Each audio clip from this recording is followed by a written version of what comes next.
বোঝা গেল নবীর মোহাব্বত তোমার অন্তরে নাই। বলে টুপি মাথায় না দিলে অসুবিধা কি? আমি বলবো নবীর উম্মত হইয়া টুপি মাথায় দিলে অসুবিধা কি? যারা বলে লম্বা জামা পর না পরলে অসুবিধা কি? আমি বলবো মুসলমান হিসেবে লম্বা জামা পরলে অসুবিধা কি? যদি বলেন অসুবিধা নাই, আমি অনুরোধ করি পায়ে হাত দিয়া বলি, যারা টুপি দেখতে পারেন না, যাদের কাছে টুপি খারাপ লাগে, যাদের কাছে লম্বা জামা খারাপ লাগে, আমি অনুরোধ করি বারবার হাতে পায়ে ধরিয়া বলিয়া যাই, মরণের আগে আপনার ছেলেরা বলবেন, ও ছেলেরে, দুনিয়ার জমিনে আমি টুপিওয়ালা দেখতে পারতাম না, লম্বা জামাওয়ালা দেখতে পারতাম না, ওসিয়াত করে যাই, মরণের পরে কোন টুপিওয়ালা দিয়া আমার জানাজার নামাজ পড়াবি না। ঠিক কিনা জোরে কর। ও মুসলমান, যাদের কাছে টুপি ভালো লাগে না, লম্বা জামা ভালো লাগে না, কোরআন হাদিস ভালো লাগে না, এদের কবরের সামনে কোরআন পড়ে কোনো লাভ নাই, এদের ওসিয়ত করে যাওয়া দরকার, টুপিওয়ালা আমার দিয়া জানাজা দিবি না। মুসলমান ইমানদার, আজকের আল্লাহওয়ালাদের খারাপ ভাবিও না, তবে আল্লাহওয়ালাকে সেটা চিনতে হবে, যার ভিতরে নবীর সুন্নাত আছে, তার ভিতরে নবীর মোহাব্বত আছে। আজকের যেই পীরের দরবারে যাও, ওরে পর্দা যদি না করে সে নবীর বন্ধু নয়। আল্লাহর নবী বলেন, ক্বালা রাসূলুল্লাহি সাল্লাল্লাহু আলাইহি ওয়াসাল্লাম, লা তাআতা লি মাখলুকিন ফি মাসিয়াতিল খালিক। আল্লাহকে বেজার করিয়া কোন মানুষের আনুগত্য করা হারাম। আল্লাহকে বেজার করিয়া, পরোক্ষভাবে পয়গম্বরকে বেজার করিয়া কোন মানুষের আনুগত্য করা হারাম, মানুষের কথা মানা হারাম। বুঝে আসছে? আল্লাহকে বেজার করিয়া কোন মানুষের আনুগত্য করা যাবে না, আল্লাহর নবীকেও বেজার করিয়া কোন মানুষের কথা মানা যাবে না। যাবে কি? আমি আমার মা বাবারে মানি যদি তারা আল্লাহ এবং নবীকে মানে, ঠিক কিনা? আমি আমার মা বাবাকে মানি না যদি দেখি আমার আল্লাহকে এবং নবীকে তারা মানে না। ও মুসলমান ইমানদার, আমার পীরকে আমি মানি যদি দেখি সে আমার নবীর সুন্নাত মানে, যদি দেখি পীর আমার নবীর সুন্নাত মানে, আমি পীরকেও মানি না। মুসলমান, আল্লাহকে বেজার করিয়া মা বাবার কথা মানা হারাম, আল্লাহকে বেজার করিয়া বাবার কথা মানা হারাম, আল্লাহকে বেজার করিয়া উস্তাদের কথা মানা হারাম, আল্লাহকে বেজার করিয়া পীরের কথা মানা হারাম, আল্লাহকে বেজার করিয়া বিবির কথা মানা হারাম। দাড়ি কাটলে আল্লাহ বেজার হয়, বিবি খুশি হয়। এখানে হবে ঈমানের পরীক্ষা। গাছ যদি ভালো হয়, ফল ভালো হয়, সরকার যদি ভালো হয়, জনগণ ভালো হবে। কথা বলে না কেন? ও মুসলমান, মা বাবা ভালো না খারাপ সন্তানের দ্বারা পরিচয় হয়, ওস্তাদ ভালো না খারাপ ছাত্রের দ্বারা পরিচয় হয়, মা বাবা ভালো না খারাপ সন্তানের দ্বারা পরিচয় হয়, সরকার ভালো না খারাপ জনগণের দ্বারা পরিচয় হয়, পীর ভালো না খারাপ মুরিদের দ্বারা পরিচয় হয়। ঠিক কিনা? মুরিদে যদি বিড়ি টানে বুঝবেন পীরের দলে গাঞ্জা টানে, মুরিদে যদি প্রস্রাব করে পানি না লয় বুঝতে হবে পীরের দল পায়খানাও করে পানি লয় না। কারণ যে পীর আল্লাহওয়ালা তার মুরিদ হবে আল্লাহওয়ালা, যে পীর নামাজি তার মুরিদ হবে নামাজি, যে পীর পর্দাওয়ালা তার মুরিদ হবে পর্দাওয়ালা।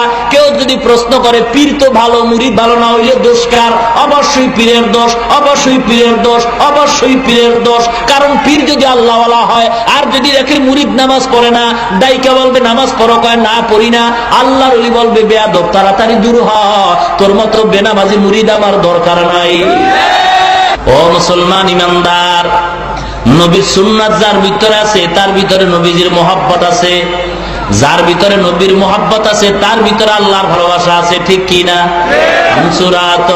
হামসিরাতে মুস্তফা দর তামামি হালে কুন ইত্তেবায়ে সুন্নতে খায়রুল বশর গির লাজিম তাবয়া বিয়ায়ে পেসার।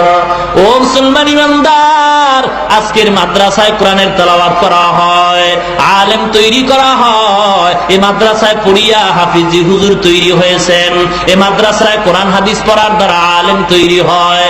ও মুসলমান, মাদ্রাসায় জঙ্গিবাদের ট্রেনিং হয় না। ঠিক কিনা জোরে বল?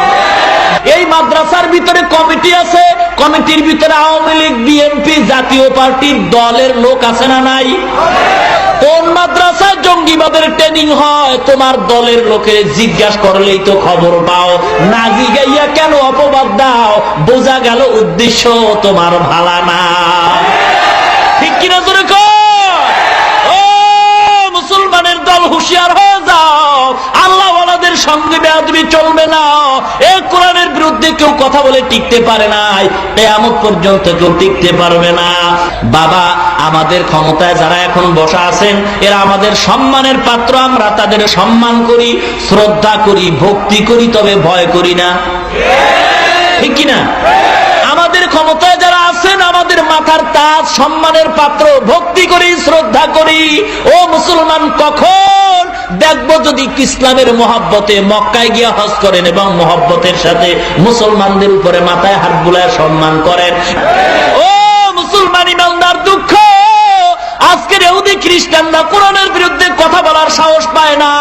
আজকের মুসলমান হইয়া মুসলমান কোরআনের বিরুদ্ধে কথা কয়, মুসলমান ধর্মীয় শিক্ষার বিরুদ্ধে কথা বলে, মুসলমান ইসলামের বিরুদ্ধে কথা বলে। ও মুসলমান, দুঃখ। আল্লামা জালালউদ্দিন রুমি রহমাতুল্লাহ আলাইহি মাআরিফে মাসনবীর ভিতরে একটা ছোট্ট ঘটনা বর্ণনা করেন। আল্লাহর একজন আশেক পাগল, মানসুর হাল্লাজ তার নাম, আল্লাহর প্রেমে পাগল হইয়া মাঝে মাঝে আনাল হক শব্দ উচ্চারণ করে, আমি খোদা বলে। বাদশার কানে যখন খবর যায় আমি খোদা বললে তো মানুষের ঈমান চলিয়া যায়, মানসুর তুমি এমন কথা কেন বলো, বন্ধ করে দাও। মানসুরের আনাল হক বলা বন্ধ হয় না। হাতের ভিতরে হ্যান্ডকাপ লাগাইয়া জেলখানায় যখন শিকল লাগায় বেঁধে দেওয়া হয়, বাদশা খবর নাই, একদিন নিজেই গেল, গিয়া দেখে শিকল পড়ে আছে, জেলখানাও পড়ে আছে, মানসুরের কোনো খবর নাই। দ্বিতীয় দিন বাদশা গিয়া দেখে জেলখানাও নাই, মানসুরও নাই, শিকলও নাই, পুরো এলাকা পানি আর পানি হয়ে গেছে। এরপর তৃতীয় দিন গিয়া মানসুরের খবর নেয়, বাদশা গিয়া দেখে মানসুরও আছে, জেলখানাও আছে, শিকল হাতে পায়ে লাগানো আছে। জিজ্ঞাসা করে, মানসুর ব্যাপারটা কি? প্রথম দিন আসলাম তোমাকে পাইলাম না, জেলখানা পাইলাম, শিকল পরে আছে, দ্বিতীয় দিন কিছুই পাই নাই। মানসুর ডাক দিয়ে কয়, বাচ্চা তুমি বুঝবা না, মিয়ানে সে কমাশুক রমজিস কারামান কাতেবীরা হাম খবর নিস ইশকে আশো লাস্তে কুচু বরফনু হর সে জুজ মাশুক বাকি জুমাসু। মানসুর ডাক দিয়ে কয়, বাচ্চা যেদিন আপনি আইসা আমাকে প্রথম দিন পান নাই, আমি মানসুর আল্লাহর প্রেমে পাগল হইয়া আল্লাহর বাড়ি দেখা করার জন্য গেছিলাম। দ্বিতীয় দিন আইসা আমাকেও পান নাই, জেলখানাও দেখেন নাই। ওদিন মানসুর আল্লাহর বাড়ি যায় নাই, আল্লাহ পাক রব্বুল আলামিন তার বান্দাকে দিদার দেওয়ার জন্য এখানে হাজির হয়ে গেছে। আল্লাহর নূরের তাজাল্লির কারণে জেলখানা নূরে ভস্ম হয়ে গেছে, মানসুর বিলীন হয়ে গেছে, আল্লাহর নূরের সামনে সব ভস্ম হয়ে গেছে। আর যেদিন আপনি আইসা পাইলেন, আল্লাহর জায়গায় আল্লাহ, আমার জায়গায় আমি পড়ে আছি। মুসলমান ইমানদার গো, মানসুর আনাল হক বলে আর লোকেরা পাথর মারে, বালু মারে, মানসুর খালি হাসে, খালি হাসে, খালি হাসে। হঠাৎ করিয়া এক টুপিওয়ালা একটা বালু মারলো, পাথর মারলো, মানসুরের চোখ থেকে পানি বের হয়ে গেছে। জিজ্ঞাসা করে, এত মানুষ তোমাকে পাথর মারলো, তুমি হাসলা, আর একজন টুপিওয়ালা পাথর মারার কারণে তুমি কাঁদলা কেন?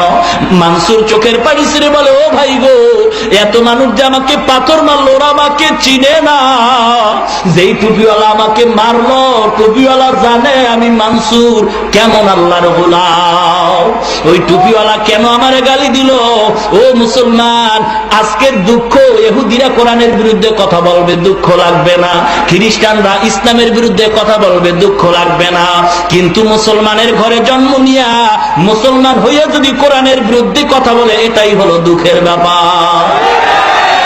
মুসলমান হইয়া মুসলমানের বিরুদ্ধে কথা বলো, মুসলমান হইয়া ইসলামের বিরুদ্ধে কথা বলে, এর চেয়ে দুঃখ আর হতে পারে না, ঠিক কিনা জোরে কোন?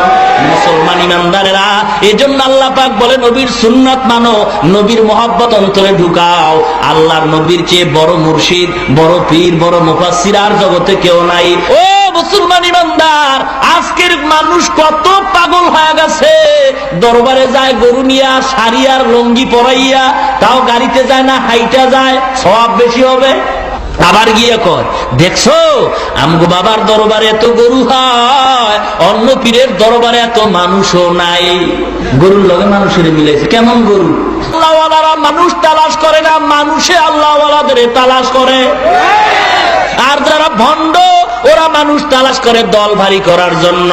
মুসলমানের জন্য যেই পীরের দরবারে নামাজ নাই, পর্দা নাই, ওটা পীর নয়, পীরের নামে ভণ্ড, ঠিক কিনা জোরে বল? মুসলমান ইমানদার, এমন দরবারে যাওয়া যাবে না। দুঃখের সাথে বলি বেজা কেউ হবেন না, একদিন আমিও মারা যাব, আপনিও মারা যাবেন। শাহজালাল রহমাতুল্লাহ আলাইহি বলেন নাই, ও বাবা তোমরা গান গাইও, আর দেখলাম গান গাও ভালো কথা, তাহাজ্জুদ কেন পড়ো না, পাঁচ ওয়াক্ত কেন পড়ো না? এটাই প্রমাণ হয়ে গেল তোমার নবীর সুন্নতের আমল যেহেতু নাই, তোমার গান গাওয়াটা নবীর নামে ভণ্ডামি করা, ঠিক কিনা?